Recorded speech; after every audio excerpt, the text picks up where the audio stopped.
crew at Decks R Us, when they closed up for the day, there was really very neat storage of all the materials, and it was just off to the side of the house and out of the way, and they cleaned up very quickly and got to work the next day and got it out, put it back at the end of each day. So I didn't notice any really that they were even building the deck unless you came back to the very back of the house. So I think it was very well run and organized in terms of how they built the deck and cleaned up after each day. Just wanted to say a couple things about the crew. They were just unbelievably quick in building this gigantic deck that you see before you here. And the really amazing part is they built this deck during two extremely big snowstorms.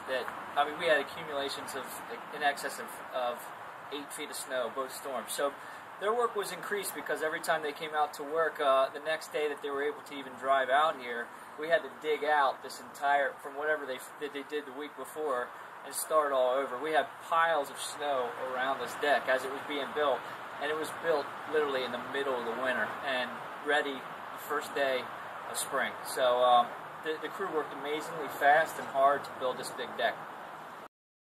I'd say the two favorite features of this deck, besides the hot tub, the gazebo, are the hidden fasteners and the picture framing, which is something that Moses designed and recommended. It was in the design when we were sitting down at the table before we even started the project, that we were going to have a picture frame in dark brown and have a light tan with no visible nails. I mean, it really looks clean, and the first thing people say when they come out and look at this deck is wow, because it just looks so clean and professionally done, and it's by far the nicest deck in this area. I've never seen anything nicer.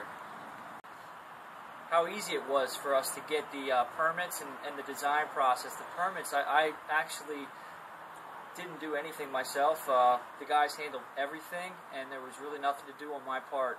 So that was all set up, and then the design process with Moses was pretty amazing. He came out, I showed him the area, told him I wanted a hot tub, told him I wanted a gazebo, and I had a very large deck in mind, and he completely customized everything. We added the lights, we picked the appropriate colors and the appropriate materials. I went with AZAC decking, floorboards, and we also went with a TimberTech rail, and I mean, it needs a power wash, but it's an amazing deck.